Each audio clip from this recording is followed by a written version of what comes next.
Salam semua para tetua, jumpa lagi bersama Mimin di channel Alurmu. Semoga para pendengar Alurmu selalu senantiasa dinaungi kebahagiaan, kesehatan, serta rezeki yang cukup. Oke, Mimin langsung lanjut ceritanya. Selamat mendengarkan dan hidupkan imajinasi para tetua. Cerita pun dimulai.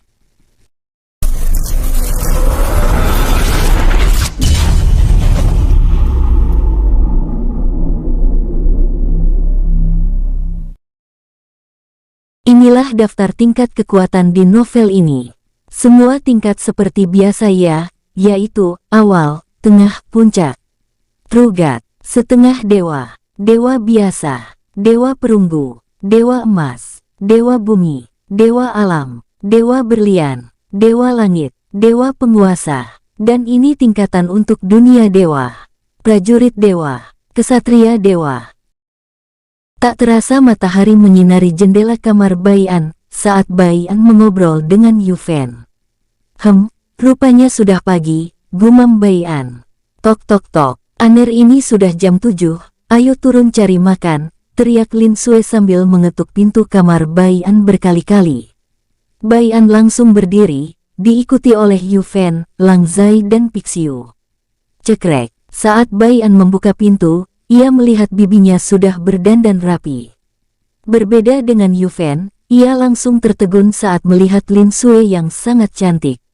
Menyadari ada orang lain yang menatapnya, Lin Sue langsung melihat ke belakang Bai-an. Apa kau lihat-lihat? Hah. Karakter Lin Sue langsung keluar yang membuat Bai-an, Lang Zai dan Pixiu langsung menghela nafas. Bibi, apakah seseorang tidak boleh melihatmu? Tanya Bai-an. Tidak boleh. Lihat tatapannya sangat mesum, andai dia bukan temanmu, aku sudah menghajarnya, kata Lin Sue sambil menunjuk Yufen yang kini sedang tertegun. Yufen tidak menduga, jika wanita cantik di depannya ini sangat pemarah, namun ia tidak menduga, bahwa wanita ini adalah bibiknya Bai-an yang sifatnya sangat berbeda dengan Bai-an.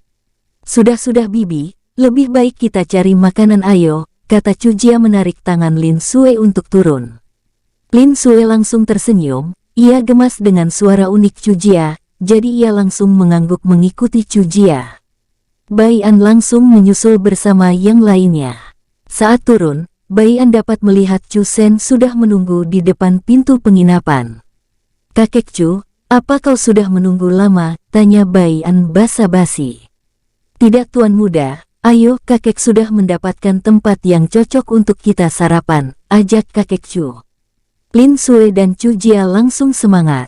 Bai-an hanya ikut mengangguk kemudian mereka berjalan. Saat di perjalanan, banyak sekali orang-orang yang menjauhi mereka, karena kejadian di warung semalam langsung menyebar, itu yang membuat orang-orang takut. Bai-an hanya tersenyum kecut melihat kelakuan mereka, yang menyembunyikan cincin penyimpanan di jari mereka. Lang Zai dan Pixiu hanya terkekeh kecil, dulu kakak angkatnya, sekarang adiknya yang melakukan hal yang sama, yaitu, suka memalak harta sampai habis, gumam Lang Zai dan Pixiu secara bersamaan. Saat mereka bergumam, Bai-an dapat mendengarnya yang membuat Bai-an langsung terdiam. Melihat Bai-an terdiam, Lang Zai dan Pixiu langsung berkeringat dingin. Namun saat melihat wajah Bai-an yang seperti merindukan keluarganya, Lang Zai dan Pixiu juga langsung teringat orang-orang yang bersama mereka dulu. Beberapa saat kemudian, Bai-an dan yang lainnya melesat melanjutkan perjalanan menuju kota Han. Yufan, setelah kota tadi, apa kita langsung sampai ke kota Han? Tanya Bai-an. Sebenarnya Lin Sue pernah memberitahu jika kota tadi adalah kota terakhir, baru sampai di perbatasan kota Han. Yufan langsung menggelengkan kepala. Kita akan melewati beberapa desa baru sampai kota Han. Memang kota tadi adalah kota terakhir dan tidak ada lagi kota di daerah perbatasan ini. Bai-an mengangguk-angguk, ia tahu jika kota Han adalah daerah perbatasan. Tapi saat ini, kota Han sedang diincar oleh penguasa Liu Wang karena ia ingin menguasai kota tersebut. Kota Han adalah kota yang sangat ramai dan banyak sekali kultivator. Banyak para ahli dan kelompok organisasi yang membuka dagangan mereka di sana. Banyak juga organisasi yang terkenal, seperti Asosiasi Perdagangan dan Asosiasi Lelang, sehingga penguasa Liu Wang sangat ingin menguasainya. Tapi sampai saat ini, penguasa Liu Wang masih belum bisa menguasainya, karena para penjaga asosiasi bekerja sama dengan wali kota dan beberapa kultivator lainnya. Wus wus wus. Saat Bai An melihat sebuah desa yang terlihat sepi, ia cukup heran. Yufan yang melihat keheranan Bai An langsung berkata, "Desa sudah tidak bisa berkembang, karena banyak prajurit penguasa Liu Wang yang sesuka hati mengambil pajak tinggi, dan merusak panen desa tersebut. Mereka juga tidak bisa pergi karena diancam. Jika mereka pergi, mereka akan dituduh berkhianat dan akan menjadi buronan." Bai An langsung mengepalkan tangannya erat-erat. Lang Zai dan Pixiu juga melakukan hal yang sama. Lin Sui yang mendengar itu hanya diam saja, karena ia sering mendengar hal tersebut. Ia juga sadar kekuatannya tidak seberapa, jadi ia hanya diam saja selama ini. Bai An berhenti di depan gerbang desa. "Hei kau, bayar pajak jika ingin melewati desa," teriak prajurit itu maju dengan nada sombong bersama 3 prajurit di belakangnya. "Tapi kalau kau memberikan wanita ini, kau bisa lewat," kata prajurit itu tersenyum mesum. Tak menunggu lama, Lin Sui langsung mengeluarkan pedangnya. Dengan mata melotot, ia seperti tak percaya melihat kecepatan Lin Sui, dan tak lama kepala prajurit itu terjatuh. Ketiga prajurit yang di belakangnya langsung mencabut pedang mereka masing-masing dan berteriak, "Berani sekali kalian melawan prajurit penguasa Liu Wang. Haah, suruh tuanmu ke sini, aku akan memotong kepalanya," kata Lin Sui dengan nada dingin yang membuat ketiga prajurit itu langsung bergetar ketakutan.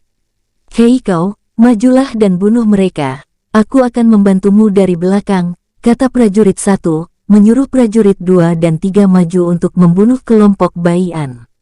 Prajurit 2 dan 3 langsung mengangguk lalu berlari menyerang Lin Sui. Saat mereka menyerang Lin Sui, prajurit 1 langsung melarikan diri.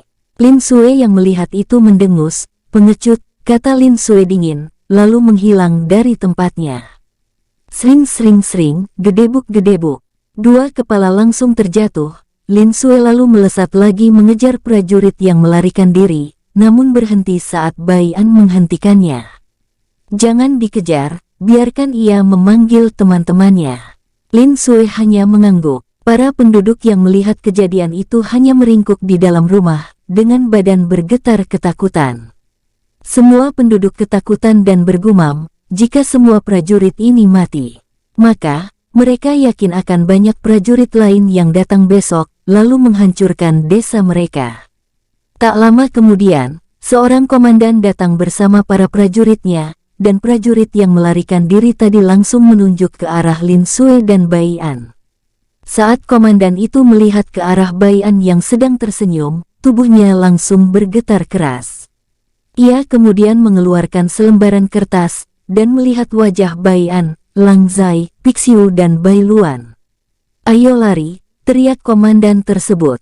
Para prajurit hanya bengong, namun sesaat kemudian, 5 tubuh prajurit itu terbelah, itu membuat mereka ketakutan dan berhamburan melarikan diri. Lin Sui mendengus kesal, "Aner itu mangsa bibimu, jangan kau ikut campur," teriak Lin Sui kemudian mengejar para prajurit dan komandan yang melarikan diri. Bai An dan yang lainnya hanya menghela nafas berat, "Ribet juga urusan sama wanita," gumam semua orang yang bersama Bai An. Para prajurit yang melihat temannya dikejar dan dibantai langsung berlari sekuat tenaga. Wus wus wus. Darah langsung muncrat saat tubuh prajurit ditebas, darahnya sampai membasahi pakaian Lin Sui. Setelah itu, Lin Sui melesat lagi ke sana kemari mengejar mereka, dan hanya komandan yang tidak bisa Lin Sui kejar, karena tingkat kekuatan komandan itu setingkat lebih tinggi darinya. "Kurang ajar, kenapa larinya cepat sekali," kata Lin Sui kesal, tapi tetap mencoba untuk mengejar sampai jauh keluar desa. Bai An yang melihat itu langsung ikut mengejar, karena ia khawatir bibiknya akan terluka. Tapi, Yufan langsung memegang pundak Bai An. "Biar aku saja yang menjaga Nona Sui," kata Yufan sedikit berharap. Bai An yang sedikit menyadari hal tersebut, "Baiklah, jaga bibik dengan baik." Yufan dengan cepat mengangguk kemudian melesat pergi. Treng-treng, duar-duar, dentang-dentang. Lin Sue bertarung melawan komandan itu. Lin Sue langsung mendengus kesal karena ia dari tadi tidak bisa melukainya, jangankan melukainya. Menyentuh pakaiannya pun tidak bisa. Lin Sue tiba-tiba memasukkan pedangnya, hal itu membuat komandan mengerutkan keningnya, dan mengira Lin Sue akan menyerah dan membiarkannya kabur. Namun, melihat Lin Sue yang membuat sebuah formasi membuat komandan itu langsung mencoba melarikan diri, ia yakin jika menyerang Lin Sue, maka orang-orang yang bersama Lin Sue akan membunuhnya. Wus wus wus.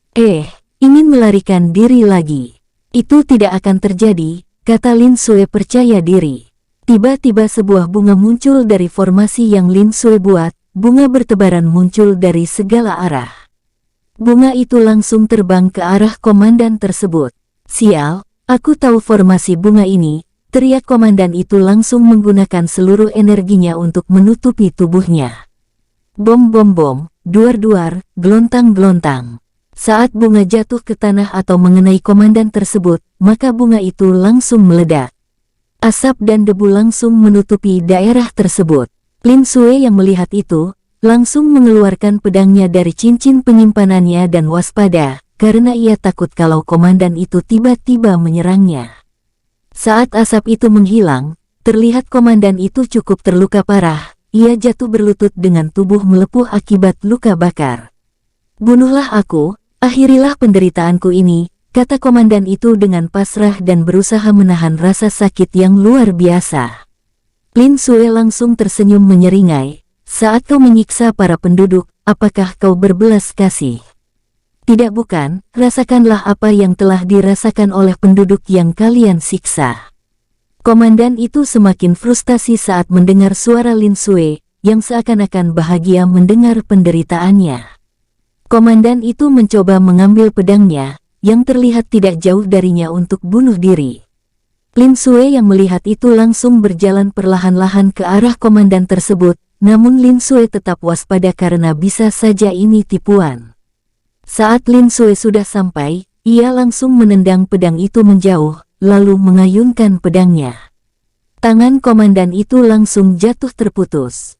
Atah-atah. Lin Sue semakin bahagia melihat hal tersebut. Yu Fen dari kejauhan melihat betapa kejamnya Lin Sue dan langsung merinding. Lin Sue memotong tangan kiri komandan itu agar ia berteriak. Namun tetap saja komandan itu berusaha bertahan dan tidak berteriak. Lin Sue yang jengkel langsung maju dan menjambak rambut komandan tersebut. Kemudian, Lin Sue berusaha mengeluarkan lidah komandan tersebut dari pipinya yang Lin Sue robek. Atah-atah, awo-awo. Sebuah teriakan langsung menggema. Cukup bibi, langsung bunuh saja dia, kata Bai An yang baru saja muncul. Bai An mencoba menghentikan kekejaman bibiknya. Lin Sue yang mendengar suara Bai An langsung cemberut. Aner, dia itu lebih kejam dari apa yang aku lakukan ini, kata Lin Sue kesal. Tidak semua musuh kejam, terlihat dari apa yang ia lakukan tadi. Ia seakan tersadar dengan apa yang telah ia perbuat, makanya ia pasrah saat kau menyiksanya dan berusaha bunuh diri, kata Bai An tegas sambil menatap Lin Sue dengan serius. Lin Sue semakin kesal lalu mengayunkan pedangnya. Kres-kres, gedebuk, kepala komandan itu melayang, kemudian terjatuh mengelinding ke arah kaki Lin Sue. Lin Sue seakan belum puas. Ia menendang kepala itu seperti Lionel Messi saat mendapatkan tendangan penalti, hingga kepala itu terpental cukup jauh lalu ia berjalan ke arah Chu Jia. Bibi, kenapa kau begitu kejam? Jiaer jadi takut, kata Chu Jia. Melihat itu, Lin Sue langsung tersenyum hangat kemudian mengusap rambut Chu Jia. Jiaer, jika kau hanya diam saja saat ditindas laki-laki, maka mereka akan semakin menindasmu. Jangan biarkan dirimu terlihat lemah di hadapan seorang laki-laki, oke, kata Lin Sue lembut. Kata ibu juga begitu dulu, makanya ayah sangat takut kepadanya, ucap Chu Jia mengangguk-angguk mengerti. Chu Sen yang melihat Chu Jia dipengaruhi oleh Lin Sue hanya tersenyum kecut, ia yakin beberapa tahun atau beberapa bulan lagi, cucunya itu akan berubah menjadi sosok yang dingin terhadap laki-laki manapun, kecuali keluarganya. Bibi, bajumu penuh dengan darah dan baunya sangat tidak enak, apa Bibik tidak malu? Di sini banyak laki-laki yang melihat. Mendengar ucapan dari Cujia, Lin Sue langsung membusungkan dadanya dengan sombong. Siapa laki-laki yang berani mengejek bibimu, bibi akan patahkan seluruh tulangnya. Lin Sue menatap Lang Zai, Pixiu terakhir Yu Fen. Lin Sue melihat mereka semua mengalihkan pandangannya. Bai An melihat Lang Zai, Pixiu dan Yu Fen berkeringat dingin langsung terkekeh kecil. Bibi kau bersihkan dirimu dulu, kita akan melanjutkan perjalanan setelah kau membersihkan diri, kata Bai An mencoba mencairkan suasana. Bibimu ini lapar Aner, kita makan dulu baru melanjutkan perjalanan, tegas Lin Sue lalu pergi ke arah rumah penduduk. Bai An dan yang lainnya langsung bergumam. Perasaan kultivator tingkat tinggi bisa tidak makan berbulan-bulan, namun yang dipikiran Lin Sue hanya makan saja. Setelah bergumam pada diri mereka masing-masing, Bai An dan yang lainnya berjalan menuju desa lagi. Saat sampai desa, Bai An melihat para penduduk berkumpul di gerbang desa. Tuan muda, Anda bisa pergi dari sini, jika tidak, para prajurit yang lain pasti akan datang ke sini membawa banyak pasukan, kata pria tua dengan sopan. Kalian tenanglah, tidak akan terjadi apa-apa pada kalian, aku akan menyuruh temanku ini untuk membawa kalian ke kota Han, di sana kalian bisa hidup tenang. Dan jangan takut jika dijadikan buronan, itu hanyalah gertakan mereka saja. Mendengar kata-kata Bai An, semua penduduk langsung menangis. Entah kenapa mereka dapat percaya perkataan Bai An, yang sangat lembut dan hangat kepada mereka. Saat melihat para penduduk menangis karena bahagia, Bai An langsung terharu. Kek, apakah kau yang menjadi kepala desa di sini? Tanya Bai An. Mendengar itu, pria tua itu langsung mengangguk lalu ingin berlutut bersama para warganya, namun sebuah aura langsung menekan mereka agar tidak berlutut. Tidak perlu berlebihan seperti ini, kita sesama manusia harus saling membantu. Mereka semua langsung terharu saat mendengar ucapan Bai An. Terima kasih Tuan Muda, semua penduduk langsung berterima kasih dengan rasa hormat yang tulus. Kakak, apa kami bisa hidup tenang lagi? Tiba-tiba seorang anak kecil berusia 6 tahun maju dan bertanya kepada Bai An. Ibu orang tua itu ingin menghentikan anaknya yang menurutnya kurang sopan. Tapi Bai An langsung mengangkat tangannya, untuk membiarkan anak kecil itu tetap berjalan ke arah Bai An. Saat anak kecil itu sampai, Bai An tersenyum hangat, tentu saja kau akan hidup tenang, kau percaya ucapan kakak kan? Anak kecil itu langsung mengangguk penuh semangat. Tentu saja aku percaya, kakak orang jujur dan baik, kata anak kecil itu. Bai An tersenyum mendengar kata-kata polos dari anak kecil tersebut, ia langsung teringat dengan muridnya Fang Liu. Setelah itu, Bai An berbincang-bincang kepada kepala desa dan beberapa penduduk, sambil menunggu Lin Sue dan Cujia. 2 jam Bai An dan yang lainnya menunggu, namun Lin Sue dan Cujia masih belum kembali. Bai An sempat bertanya kepada kepala desa, di mana Lin Sue mandi, dan kepala desa menjawab di rumahnya dan di sana ada istrinya yang menemani. Kepala desa juga memberitahu Bai An, jika wajar wanita lama saat sedang mandi, karena setiap wanita pasti ingin terlihat cantik dan menarik di hadapan laki-laki. 1 jam berlalu, Bai An, Lang Zai, Pixiu dan beberapa penduduk sudah menyiapkan beberapa daging buruan dan sayur-sayuran. Para wanita bertugas meracik bumbu dan memasaknya. 1 jam berlalu lagi, semua hidangan sudah siap dan kini sudah siang hari. Tapi Lin Sue belum kembali. Siaer, apakah Bibik masih di kamar mandi? Tanya Bai An penasaran karena ini sudah 4 jam berlalu. 3 jam yang lalu Bibi Sue sudah selesai mandi, dan sekarang ia sedang merias diri, jawabmu Siaer terkekeh kecil. Alis Bai An langsung berkedut-kedut saat mendengar hal tersebut. Apakah untuk merias diri perlu selama itu? Tanya Bai An. Tentu saja setiap wanita kan harus mempunyai tampilan yang menarik, apalagi wanita yang mempunyai pasangan, mereka pasti akan lebih lama, karena ingin terlihat cantik di depan pasangannya, kata Mu Siaer cukup kesal karena betapa bodohnya Bai An. Berarti Siaerku juga begitu. Pantas setiap aku melihatmu kau selalu tampil semakin cantik, kata Bai An tersenyum. Wajah Mu Xiaer langsung memerah. Bai An yang menunggu jawaban dari Mu Xiaer tetapi tidak ada respon, membuatnya langsung tersenyum kecut. Bai An tiba-tiba teringat sesuatu, apa Bibi Sue menyukai Yu Fen, karena baru kali ini aku melihatnya berdandan selama ini, gumam Bai An. Bai An langsung tersenyum cerah. Tuan muda, Nona sudah kembali. Apakah kita bisa langsung makan? Kepala desa langsung menghampiri Bai An dan memberitahukan. Bai An mengangguk sambil tersenyum hangat. Ayo, kata Bai An langsung berjalan bersama kepala desa. Saat sampai di tempat yang cukup luas, Bai An melihat Lang Zai, Pixiu dan kakek Chu Shen sedang mengobrol bersama.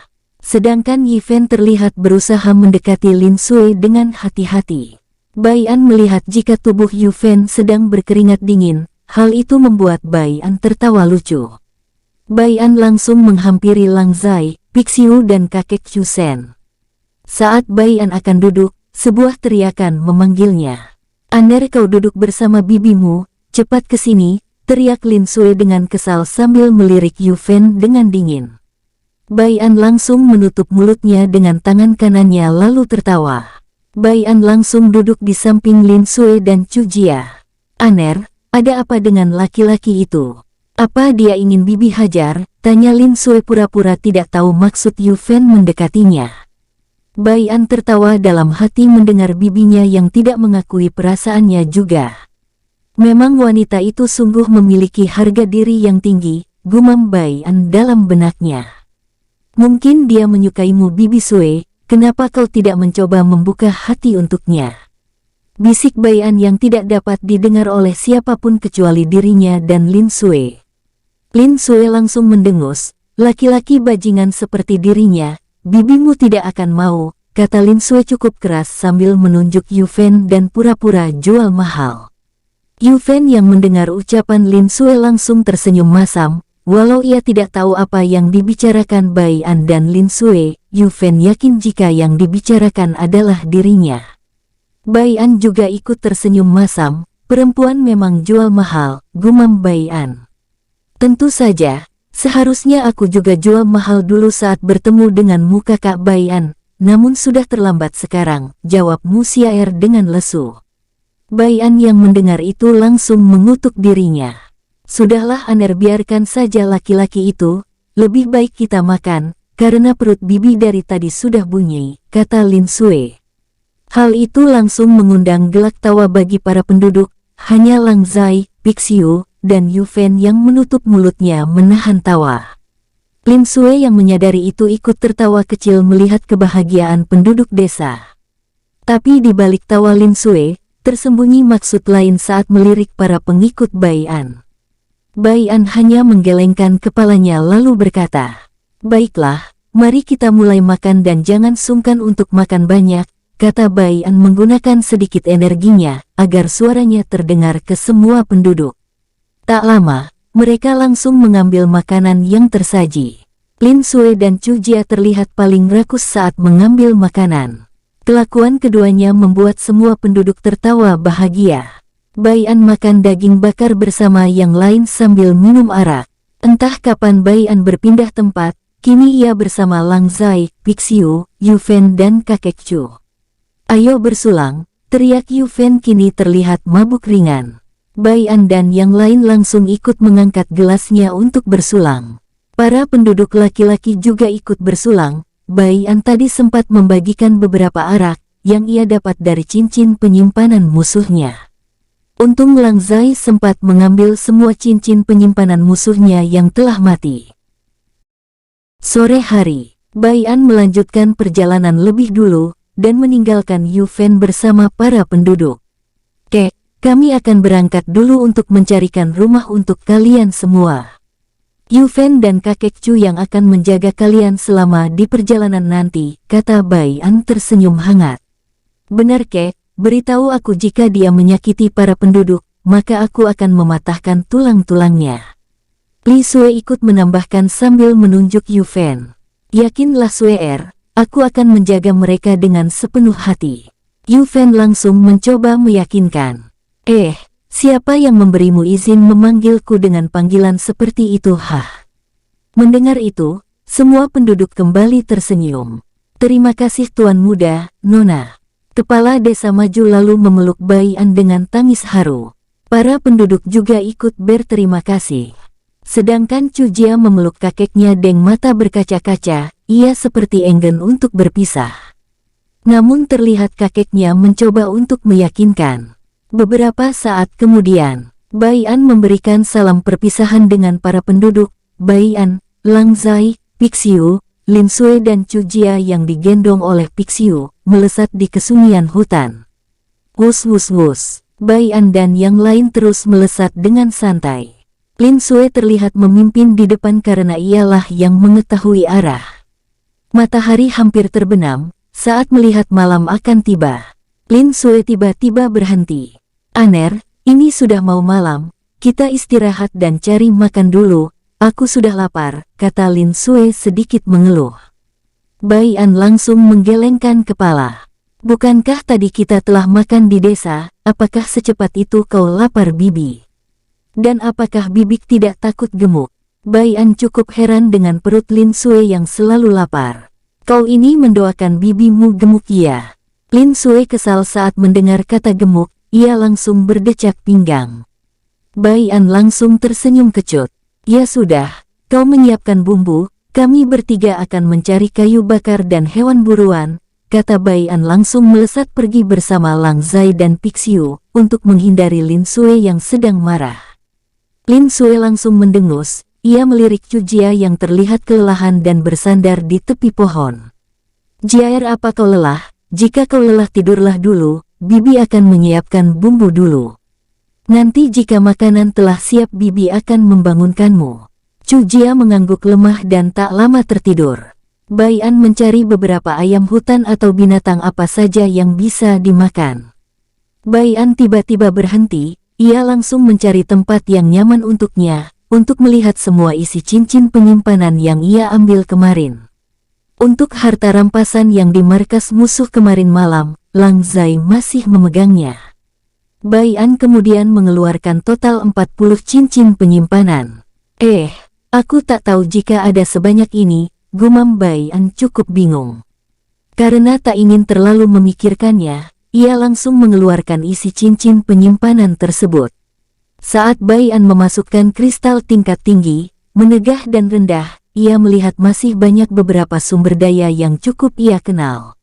Walaupun ini pertama kalinya Bai An melihat sumber daya ini secara langsung, namun ia tahu dari Mu Xiaer, yang memberikannya beberapa pengetahuan tentang sumber daya di dunia ini.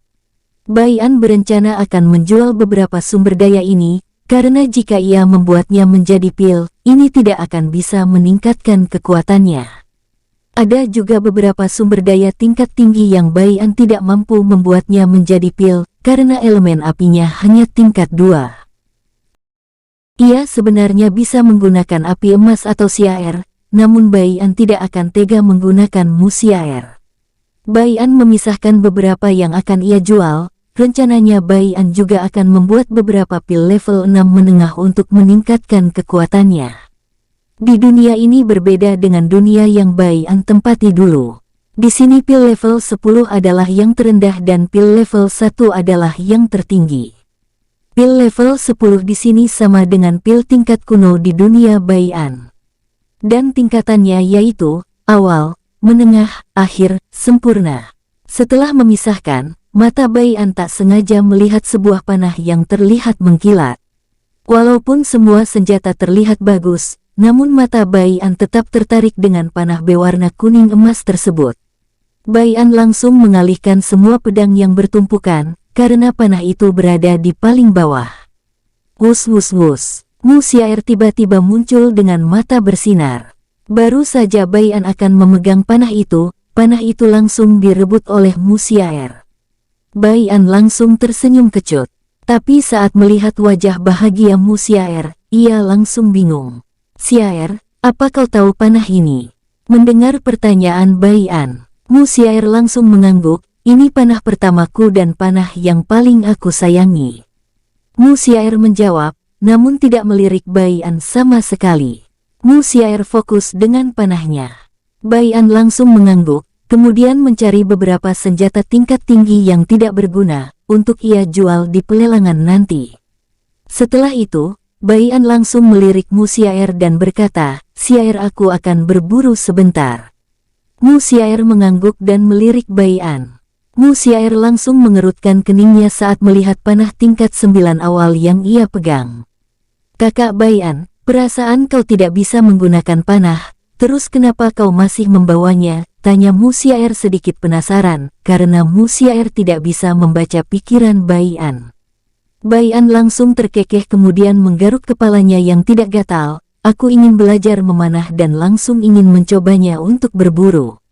"Memanah tidak segampang yang kau pikirkan kakak Bai An, kuncinya bukan hanya fokus saja, tapi juga keyakinan dan masih banyak lagi. Coba saja kalau kau tidak percaya," kata Mu Xiaer langsung masuk ke dalam dunia jiwa.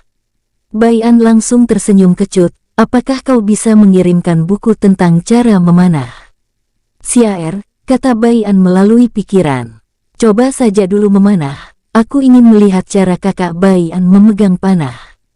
Bai An langsung melesat dan tidak bicara lagi, ia terlihat semangat. Wus wus wus, Bai An sudah 300 kali lebih melesatkan anak panahnya. Bai An pertama kali memanah ia terlihat percaya diri, dan saat ia yakin akan mengenai kelinci dari jarak 100 meter. Panah Bai An langsung membelok 30 meter dari buruannya. Hal itu membuat Bai An langsung melesatkan anak panahnya lagi, karena merasa tidak percaya hingga panah ke-300, panahnya belum bisa mengenai buruannya dalam jarak 20 meter. Mu Xiaer yang berada di dalam dunia jiwa kini tertawa terbahak-bahak, saat melihat ekspresi Bai An yang sangat jengkel dan frustasi. Bai An langsung mematahkan busur panah tersebut, lalu melemparnya dan mengeluarkan pedang biasa. Bai An langsung melesat, dan saat Bai An akan membunuh kelinci itu, Mu Xiaer langsung muncul. "Kau ini cepat sekali menyerah dalam belajar," kata Mu Xiaer kesal yang membuat Bai An berkeringat dingin. Bai An langsung menggaruk rambut kepalanya yang tidak gatal. "Hehehe, bukannya aku kesal karena itu. Tapi aku takut Bibi Sue menunggu lama dan membuatnya marah," jawab Bai An beralasan. Mu Xiaer menatap wajah Bai An untuk memastikan bohong kagaknya. Mu Xiaer mengangguk dan langsung berkata, "Aku akan mengajarkanmu cara menggunakan panah, dan kau pasti akan bahagia saat kau tahu cara menggunakan panah, karena panah adalah cara praktis dalam membunuh musuh dari jarak jauh." Bai An langsung mengangguk dengan semangat, walau ia tadi agak kesal karena tidak bisa memanah dengan benar, ia sebenarnya memikirkan bibinya yang sudah lama menunggunya. Saat Bai An bersemangat, ia tiba-tiba ditarik Mu Xiaer memasuki lubang hitam. Wus wus wus, Bai An dan Mu Xiaer langsung lenyap. Bai An langsung muncul di dunia jiwanya. Mu Xiaer langsung menyuruh Bai An mengubah waktu di dunia jiwa, 1 bulan di sini 10 menit di dunia nyata. Dengan semangat Mu Xiaer mengajari Bai An cara memanah. Dimulai dari cara memegang busur dan anak panahnya, setelah itu cara membidik sasaran. Setelah mengetahui cara dasar, Bai An langsung mencobanya. Kini Bai memiliki sedikit kemajuan. Mu Xiaer langsung mengajari Bai An cara mengetahui arah mata angin, karena arah anginlah yang membuat anak panah Bai An jauh melenceng, dan kekuatan tembakan Bai An juga sangat lemah. Mu Xiaer sengaja memberikan Bai An busur panah biasa yang tidak mempunyai kekuatan, agar saat Bai An menggunakan busur panah level 10 awal, ia memiliki kekuatan menembak lebih hebat dan kuat. Bai An terus berlatih dengan keras tanpa istirahat selama 2 minggu penuh. Wus wus wus, sasaran anak panah Bai An dapat mengenai sasaran 80% dari titik yang ditandai oleh Mu Xiaer. Kekuatan anak panah Bai An juga saat melesat sangat kuat. "Bagus kakak Bai An, lanjutkan. Jangan berpuas diri." Bai An langsung mengangguk, ini sudah 20.000 anak panah yang Bai An tembakkan, dan kini ia memiliki cukup banyak kemajuan. Terlihat juga tangan Bai An kini banyak luka, akibat ia memegang busur panah dan menarik tali busur. Bai An sadar, saat menarik tali busur juga tidak segampang yang ia pikirkan. Namun, Bai An tidak pernah mengeluh dari pertama berlatih memakai busur panah. 2 minggu telah berlalu, tangan Bai An semakin banyak luka. Cukup kakak Bai An, kau lebih baik temui Bibi Sue, ia terlihat khawatir, kata Mu Xiaer. Bai An langsung mengangguk, ia sudah bisa mengenai sasarannya. Bai An masih berada di tingkatan dasar. Untuk tingkatannya, Mu Xiaer masih belum mau memberitahu Bai An. Bai An langsung merobek ruang dan memunculkan lubang hitam lalu masuk. Di tempat Lin Sue, ia sedang memarahi Lang Zai dan Pixiu.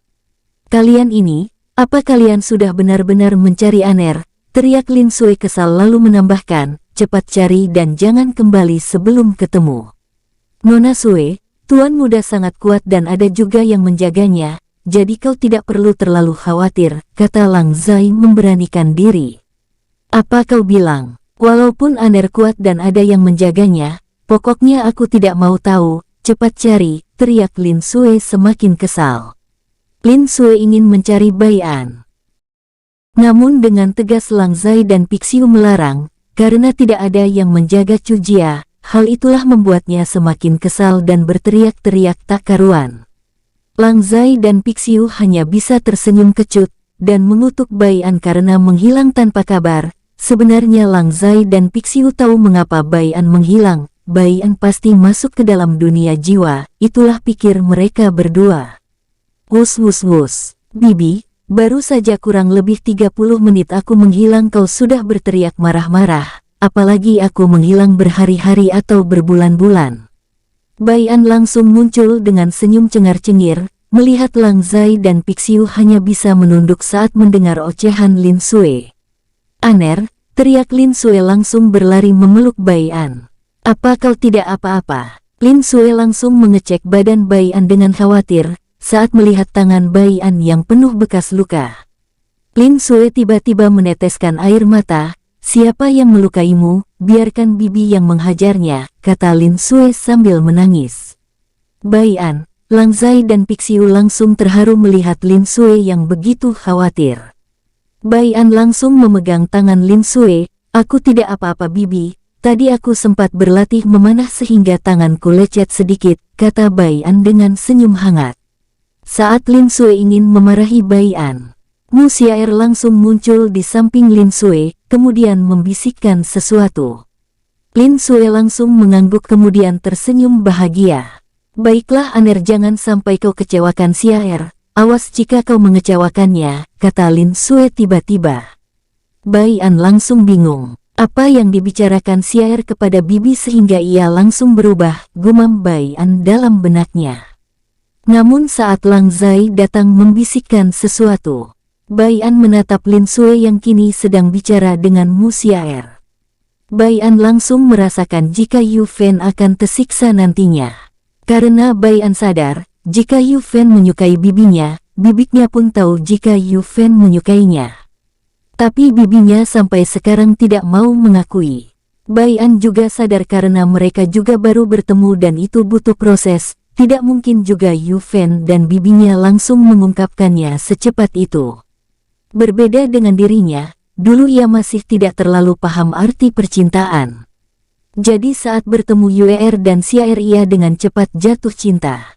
Bibi Sue, siapa wanita yang begitu cantik itu? Tiba-tiba Chu Jia bangun dan bertanya. Mu Xiaer langsung menghilang, ia juga tidak sempat menyadari Chu Jia bangun, biasanya ia tetap waspada. Tapi, karena keasikan mengobrol ia jadi lupa. Jiaer, siapa yang kau maksud gadis kecil? Lin Sue langsung berpura-pura tidak tahu. Tadi di sana Bibi Xia, kata Chu Jia menunjuk ke tempat kosong. Mungkin aku salah lihat Bibi. Chu Jia langsung mengucek-ucek matanya berkali-kali, namun memang tidak ada siapa-siapa. Sudah lupakan, mungkin adik Jia baru bangun, lebih baik kita makan malam, kata Bai An yang dijawab anggukan semua orang. Bai An, Lang Zai, Pixiu, Lin Sue dan Chu Jia langsung melakukan tugas masing-masing. Bai An bertugas menyalakan api unggun. Lang Zai dan Pixiu bertugas memotong dan membersihkan hasil buruan. Lin Sui dan Chu Jia bertugas menaburi bumbu. Setelah semua selesai, mereka kemudian membakar semua daging kelinci dan rusa. Setelah matang mereka mulai memakannya dengan santai sambil mengobrol kecil. Di tempat Long Yuan berada, ia sudah sampai di benua Hongchu, tepatnya di kota yang namanya sama dengan Sekte Aliansi Langit dan Bumi, yaitu Kota Langit dan Bumi. Long Yuan dan Jing San menyembunyikan identitasnya walau tidak ada yang mengenal mereka. Ayah angkat, suasana di sini sepertinya semakin tegang. Jing Xin langsung mengutarakan pendapatnya melalui telepati. Long Yuan mengangguk, ia juga dapat melihat banyak sekali kultivator tingkat tinggi yang berkeliaran, walau mereka menyembunyikan tingkat kekuatan mereka. Tapi mata Long Yuan sangat tajam sehingga dapat mengetahuinya. Aku merasa mereka adalah orang-orang dari benua Hang Chen, yang mendukung para pemberontak yang ingin membunuh putra angkatku, dan menurunkannya dari posisi ketua, gumam Long Yuan. Ia melirik Jing San kemudian berkata, apa kau mengetahui siapa saja dalang yang ingin menggeser posisi adikmu, dan siapa yang masih setia mendukungnya? Jing San langsung mengangguk, tentu saja, yang mendukungnya di sekte masih sangat banyak. Mereka adalah orang-orang yang selalu setia kepada adik angkat, dan hanya satu pengkhianat dari mereka, yaitu Dong Fang dan ia juga dalang utama pemberontakan. Saat ini Dong Fang menjabat sebagai tetua agung, ia didukung beberapa tetua inti. Long Yuan langsung mengerutkan keningnya, tentu saja ia tahu siapa Dong Fang, dia adalah orang yang selalu bersama putra angkatnya, dan Long Yuan dulu juga sempat ingin mengangkatnya sebagai putra angkat. Namun karena kekuatannya sudah melebihi batas dunia ini, ia tiba-tiba dipaksa pergi dari dunia ini. Long Yuan tidak mengira sahabat putra angkatnya Dong Fang adalah dalangnya. Long Yuan juga melihat ada beberapa kelompok teratai hitam yang bersembunyi di balik bayang-bayang di kota ini. Hal itu membuat Long Yuan mengepalkan tangannya erat-erat, kemudian menghela nafas karena tidak ada gunanya juga ia marah. Kita cari penginapan yang tidak ada orang-orang dari benua Hang Chen dan kelompok teratai hitam, karena aku sungguh membenci mereka. Mendengar suara telepati dari Long Yuan, Jing San mengangguk dan berkata, aku tahu tempat nih, ayo, biar ku tunjukkan jalannya. Jing San langsung keluar dari rumah makan yang terlihat sederhana. Jing San terus mengiring Long Yuan hingga keluar dari kota langit dan bumi. Hal itu membuat Long Yuan lantas bertanya, kenapa keluar dari ibu kota, apa kita akan menginap di desa atau kota kecil? Tidak ayah angkat, aku membawamu ke perbatasan benua ini dengan benua Hang Chen, di sana adalah kota bebas, karena tidak ada yang menguasai kota tersebut, namanya adalah kota Han, aku yakin ayah akan menyukai tempat itu. Long Yuan langsung berhenti, ada apa ayah? Kenapa kau tiba-tiba berhenti? Tanya Jing San mencoba menebak pikiran ayah angkatnya. Long Yuan yang merenung langsung tersenyum. Ayo kita ke kota Han, di sana kita akan bertemu dengan tuan muda, dan kau harus menjaga sikap. Long Yuan langsung menyuruh Jing San memimpin jalan. Saat mereka terbang melewati beberapa desa dan kota, Long Yuan langsung bergumam, sudah banyak perubahan yang terjadi di dunia semenjak aku meninggalkannya. Walau aku lahir di sini, tapi aku sudah tidak mengenal kota tempatku lahir sekarang, karena aku yakin kota itu telah berubah nama atau mungkin telah hancur dan menjadi hutan. Long Yuan dan Jing San terus terbang melalui atas awan, agar tidak menemui masalah saat di perjalanan. Sementara di tempat Bai'an, mereka sudah melanjutkan perjalanan karena sudah pagi. Mereka berlima sudah melewati beberapa desa, dan desa itu ternyata sama saja dengan desa yang Bai'an temui pertama kali. Namun Bai'an bisa dengan cepat membereskan para prajurit tersebut, dan menyuruh para penduduk menunggu, karena ada juga penduduk desa yang mengungsi ke kota Han. Sudah 4 desa yang Bai'an bantu, sedangkan 3 desa sudah tidak mempunyai penghuni atau mereka sudah dibunuh. Beberapa menit Bai'an tiba-tiba berhenti. Melihat itu Lang Zai dan Pixiu langsung ikut berhenti, Lin Sui yang memimpin jalan juga ikut berhenti dan bertanya, ada apa Aner? Bai'an tidak merespon karena ia sedang diberitahu oleh Mu Xiaer. Kakak Bai'an, kau bisa menghubungi Long Yuan karena jarakmu dengannya tidak terlalu jauh, walau terhalang oleh dua benua, suruh saja ia ke kota Han. Bai An langsung bersemangat. Long Yuan, apa kau mendengarku? Tuan muda, kau bisa menghubungiku, berarti jarak kita tidak jauh. Ya, temui aku di kota Han, jika kau tidak tahu, bertanyalah kepada siapa saja di sana. Sudah dulu ya, paket dataku habis, lupa belum misi. Setelah itu Bai An melirik bibinya. Bibi, aku tadi menghubungi saudaraku jadi aku tidak fokus gara-gara kau menggangguku, kata Bai An tersenyum masam. Siapa suruh kau tidak menjawab? Kilah Lin Sue langsung melesat, ayo jalan, jangan lama-lama agar kita bisa sampai ke kota Han malam hari. Bai An mengangguk, walau saat ini masih pagi, ia tidak bertanya mengapa sampai ke kota Han bisa malam hari, padahal Lin Sue bilang sudah sangat dekat.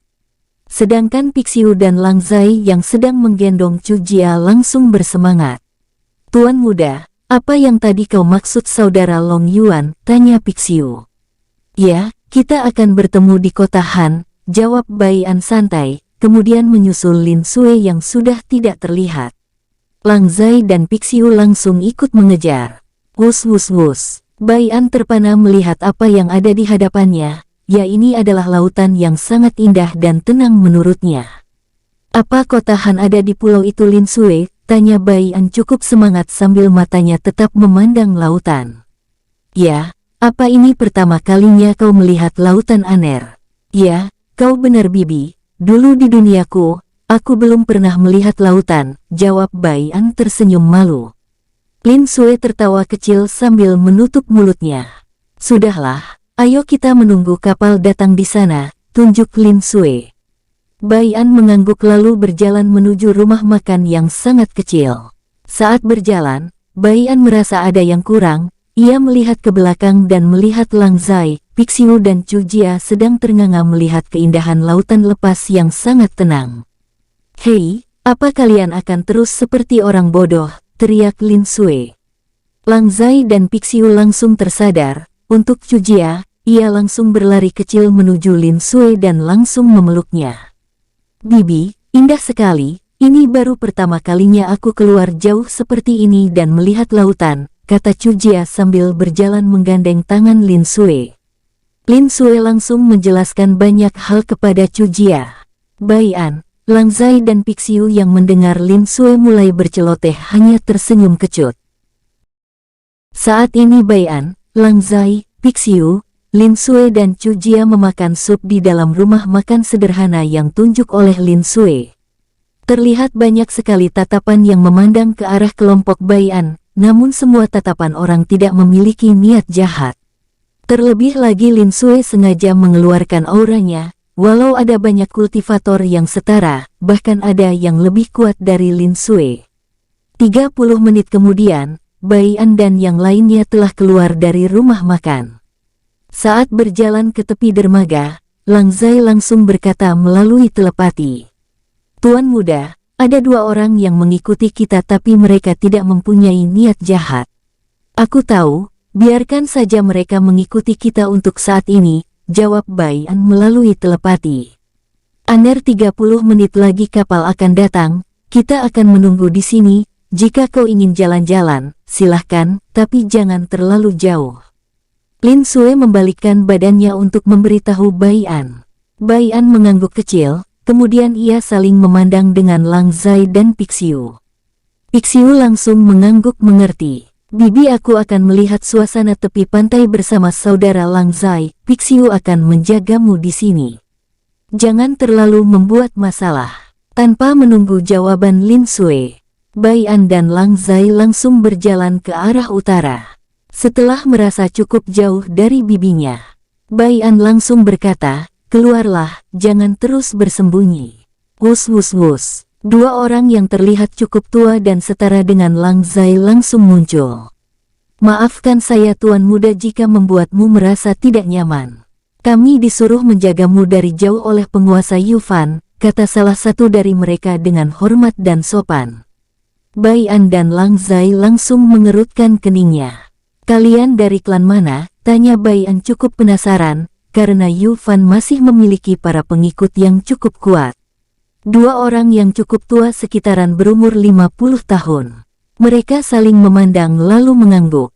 Saya dari klan tersembunyi, klan Qiu. Namaku Qiu Lou dan orang yang di sebelahku Qiu Lou, dia adikku. Bai An langsung mengangguk saat mendengar nama klan Qiu, karena Yu Fan juga pernah cerita saat masih di penginapan, siapa saja yang masih setia kepada kakaknya. Kalian ke arah barat, bantulah Yu Fan, dia di sana sedang membantu para penduduk desa untuk mengungsi ke kota Han, kata Bai An. Qiu Lou terlihat ragu-ragu saat mendengar hal tersebut.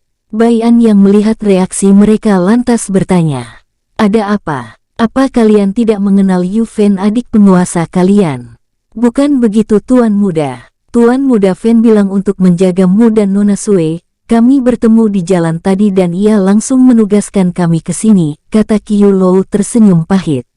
Bai An langsung terkekeh, ia tahu jika Yu Fan menyukai bibinya, namun ia tidak menduga jika sampai memaksa dua orang dari klan Qiu untuk menjaga bibinya. Baiklah, daripada kalian dari jauh terus nganggur di sini. Lebih baik kalian bersama kami, ayo kita kembali. Bai An langsung membalikkan badan menuju Lin Sue dan yang lainnya berada. Aner, siapa para senior itu? Tanya Lin Sue langsung menunjuk ke arah Qiu Lou dan Qiu Lou, karena Lin Sue dapat merasakan kekuatan mereka yang cukup tinggi. Bai An langsung tersenyum kecut saat melihat tidak ada sedikit pun kesopanan dari Lin Sue. Mereka adalah para senior yang akan bersama kita ke kota Han, jawab Bai An. Lin Sue langsung mengangguk, kemudian asik berceloteh lagi dengan Chu Jia. Abaikan saja kelakuan bibiku, dia orangnya seperti itu, kata Bai An melirik ke arah dua orang dari klan Qiu. Tidak apa-apa Tuan Muda, jawab mereka serempak dan dengan sopan. Bai An mengangguk, ia melirik Lang Zai lalu bertanya. Saudara Lang, apakah masih ada beberapa arak yang tersisa dari cincin penyimpanan kita? Lang Zai mengangguk dan langsung mengeluarkan beberapa tong kecil yang berisikan arak. Kedua orang klan Qiu langsung menatap dengan bingung. Apa kita akan minum Tuan Muda? Tanya Qiu Lou. Bai An mengangguk. Benar, apa kalian berdua tidak minum arak? Tanya Bai An. Tidak, kami minum arak, tapi gak harus di tempat umum seperti ini. Mendengar itu, Bai An melirik banyak orang yang melalui jalan ini. Banyak yang melirik ke arah mereka. Mengapa harus malu? Ayo aku yang menuangkan araknya. Pixiu langsung mengambil 3 tong kecil yang berisi arak tersebut, lalu melemparkan gelas termasuk Bai An. Setelah Pixiu menuangkan arak, mereka langsung bersulang. Saat Qiu Lou dan Qiu Lou meminum arak itu, matanya langsung bersinar. Dari mana Anda mendapatkan arak ini? Qiu Lou langsung bertanya dengan semangat. Kami mendapatkan ini dari kelompok teratai hitam dan pengikut penguasa Liu Wang, jawab Lang Zai santai sambil menunggu dituangkan arak. Ini adalah arak yang cukup langka, arak ini sekarang sudah sangat jarang, karena dulu, arak ini buatan dari klan Duan yang telah lama dimusnahkan oleh teratai hitam. Kalian beruntung mendapatkannya, kata Qiu Lou yang jarang sekali bicara. Bai An, Lang Zai dan Pixiu hanya mengangguk kecil. Karena mereka bukan berasal dari dunia ini, mereka tidak mengenalnya jadi hanya menganggukkan kepala aja. Lin Sue dan Chu Jia yang mendengar itu langsung mengerutkan keningnya. Aner, jangan terlalu banyak minum, kata Lin Sue tegas. Bai An menaikkan sebelah alisnya, memang ada apa bibi? Aku sudah cukup umur untuk minum. Bukan masalah cukup umur, tapi arak ini jika dijual harganya akan mahal, kata Lin Sue dengan nada semangat. Qiu Lou dan Qiu Lou juga ikut mengangguk membenarkan ucapan Lin Sue.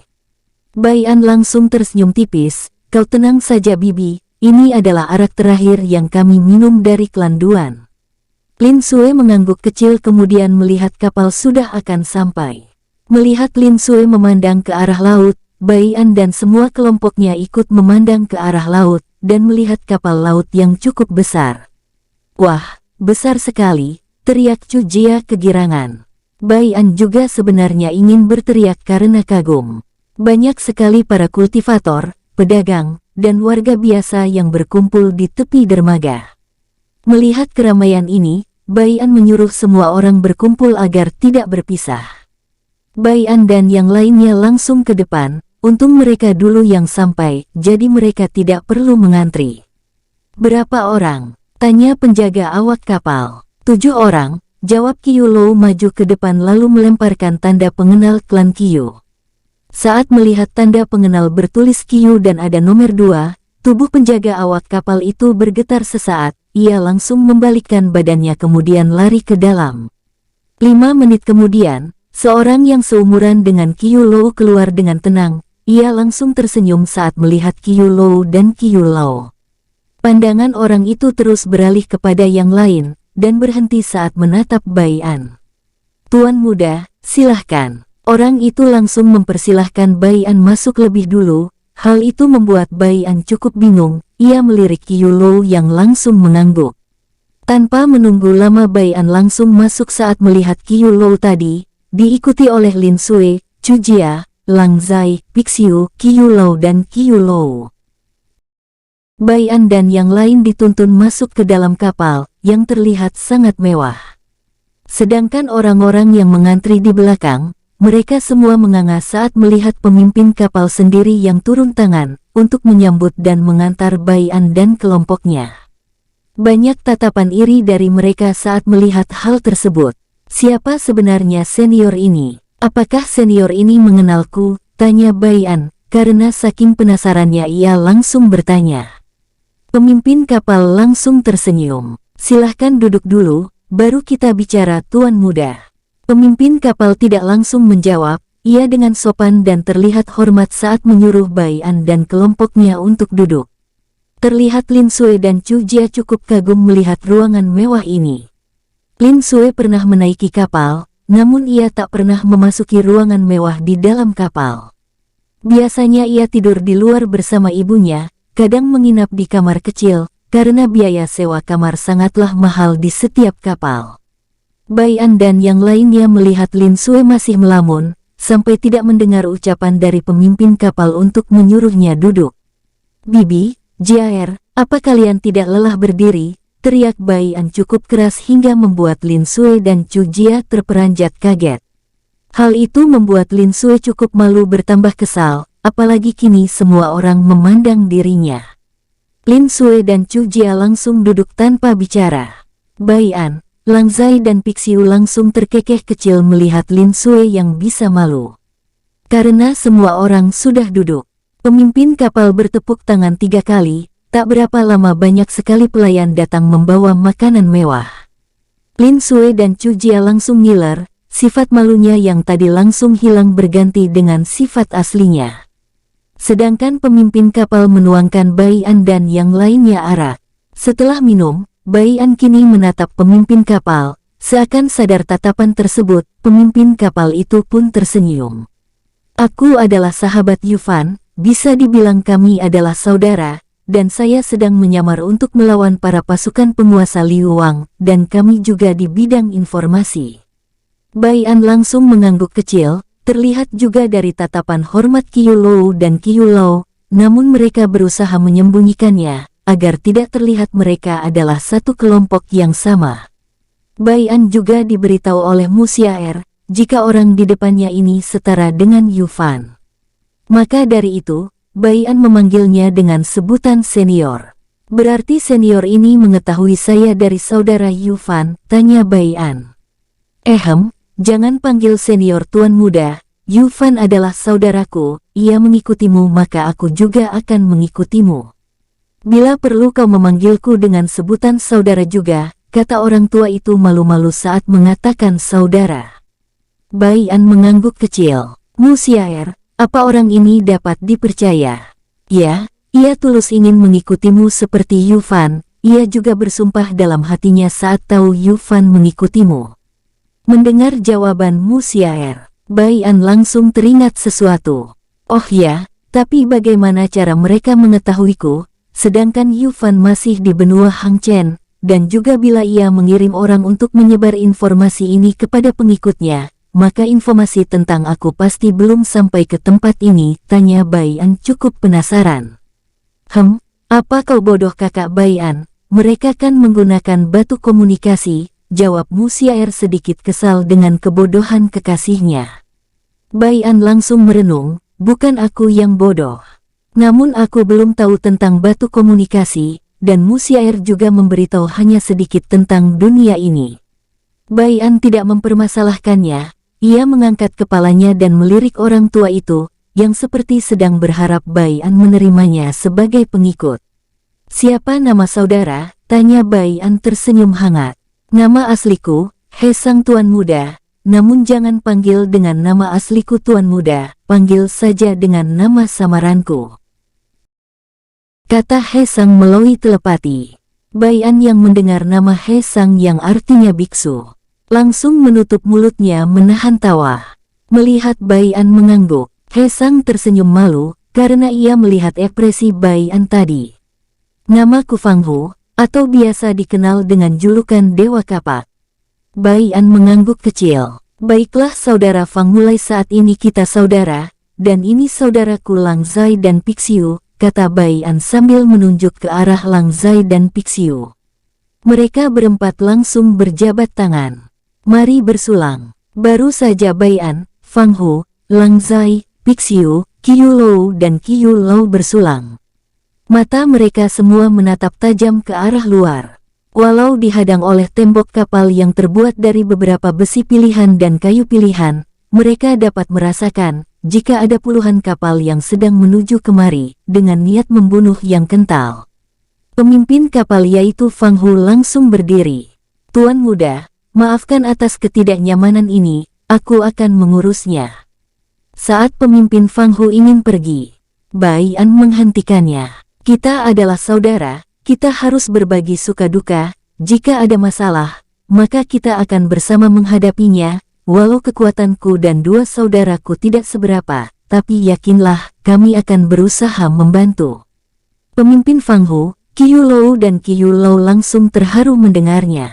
Melihat Fang Hu mengangguk, Bai'an langsung melirik Lin Sui dan Chu Jia yang asik makan. Qiyu Lou dan Qiyu Lou, jagalah bibiku di sini, kata Bai'an. Walau merasa enggan, Qiyu Lou dan Qiyu Lou tetap mengangguk patuh, karena tugas mereka juga menjaga Lin Sui. Lin Sui yang mendengar itu langsung bangun.